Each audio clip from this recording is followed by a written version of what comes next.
Mais d'abord, la surprise du jour, la victoire Avrez à Lille, 2-1 ce soir. Coup de clim incroyable dans le Nord.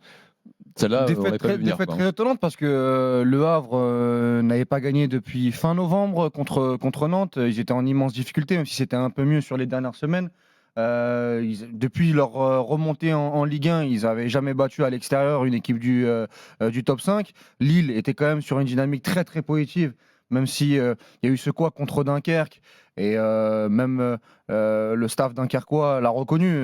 Lille aurait dû gagner ce match-là au vu de la physionomie de la rencontre. On pensait qu'ils allaient continuer d'enclencher à la maison et il ne s'est rien passé du côté de Lille.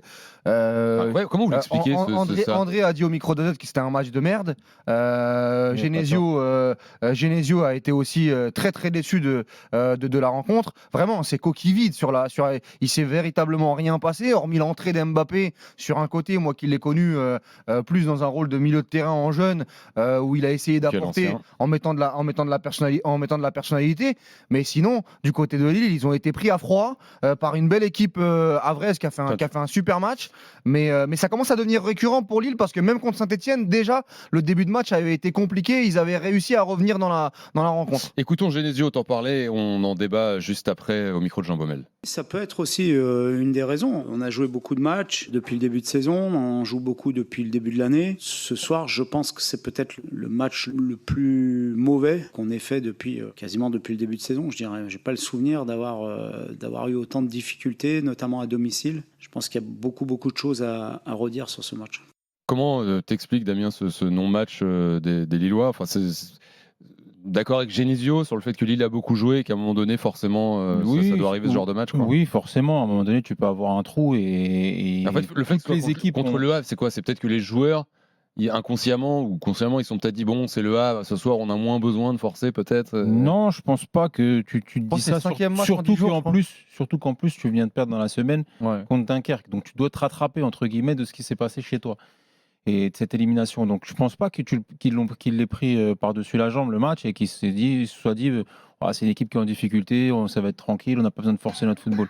Après, il y a beaucoup de turnover. Il y a une absence aussi qu'on n'évoque pas trop, mais Zegrova, depuis qu'il n'est pas là, ça a changé aussi un peu le profil de cette équipe. Derrière, surtout Diakité, parce que Mandy n'est pas là. Mais Mandy, que ce soit à droite ou dans l'axe, c'est compliqué sur cette saison. Et sur la première mi-temps, ils se sont fait bouger. Et après, moi, je pense qu'une équipe, elle peut avoir des trous. Après, ce qu'ils ont montré, et moi, j'ai été déçu parce que je suis le premier supporter de Genesio et de Lille cette saison, sur ce qu'ils ont été capables de montrer cette saison. Et c'est vrai que là, j'ai trouvé un bide, quoi. C'était vraiment un trou, le néant. Il n'y avait rien. En termes d'occasion, c'est très peu. David, tu le vois pas. Il y a des joueurs qui étaient en deçà de ce qu'ils étaient capables de faire. Et j'ai trouvé au contraire une équipe du Havre qui a joué un football libéré ambitieux, malgré la situation, avec un Casimir qui a été très bon sur la première période. Et voilà. Et tu parlais tout à l'heure des recrues côté Havrez.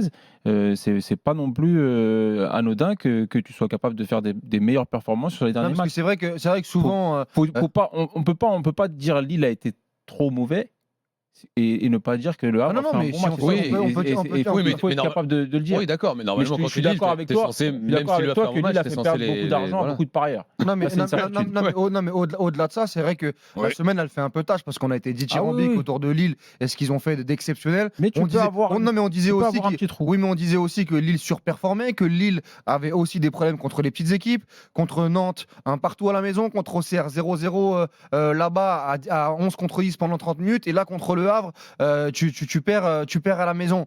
Maintenant, oui, s'il faut dire un mot du Havre, c'est vrai que là, dans les intentions, je trouve qu'ils ont vraiment pris le match par le bon bout.